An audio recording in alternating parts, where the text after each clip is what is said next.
Hello you guys, welcome back to my YouTube channel. On today's video we're going to make the tastiest beef stew that you will ever eat. I promise you, just try this and you will come back to tell me more.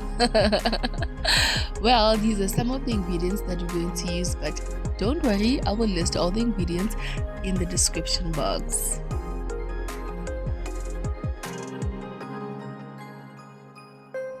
To get started, I'm going to coat my meat with some flour, but no worries, everything is on the description box, and also my salt and pepper. Be generous with those.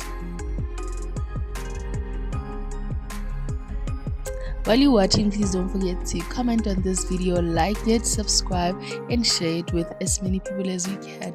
I would really appreciate it. Thank you.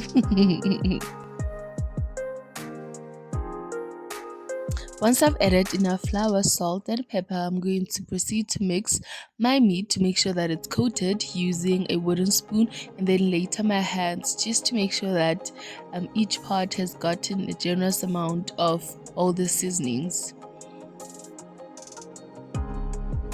Once all the meat has gotten enough coating, I'm going to proceed to brown the meat in hot oil.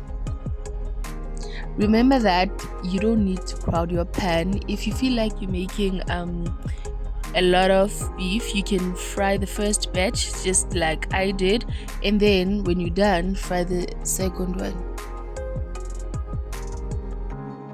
Remember, we're not cooking the meat through, we're just browning it. So the first side is going to take just about maybe 2 minutes to brown, and then you turn it over to the other side.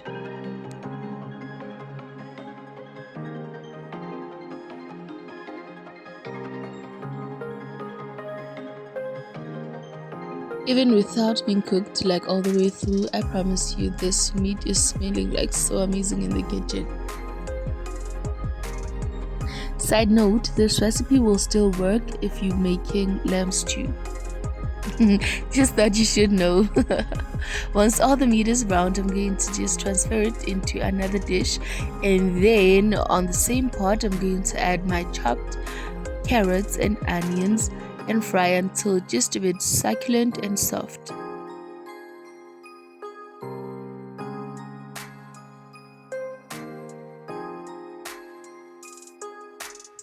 Once the veggies have softened for a bit, I'm going to add a generous amount of some crushed garlic.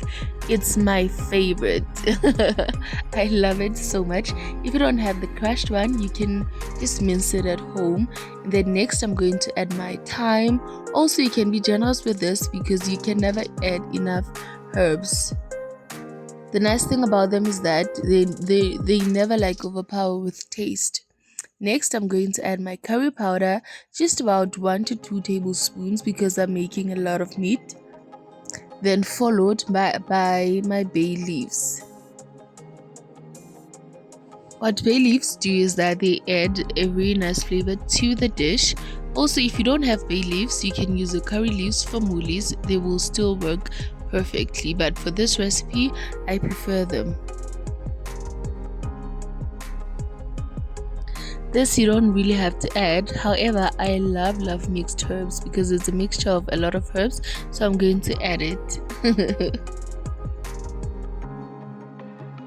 Mix everything that you have with a wooden spoon or whatever spoon that you're using, and then we will proceed to add our tomato paste.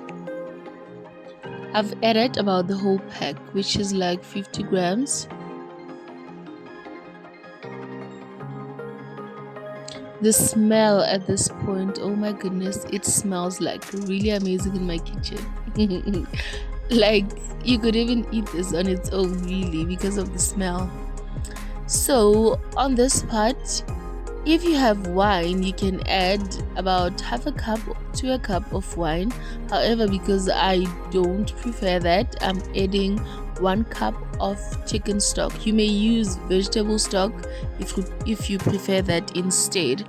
And then I'm going to cook until like the sauce thickens. Once it thickens, as you can see, I added my meat back into the pot and then mixed everything well together. Please be aware that I dissolved my chicken stock in a cup with hot water. Even with the beef stock that I'm going to add right now, I'm going to do the same. However, with the beef stock, I'm adding like 2 cubes, meaning it's gonna be 2 cubes with 500 mils of water. Here it is. And then now I'm adding it dissolved.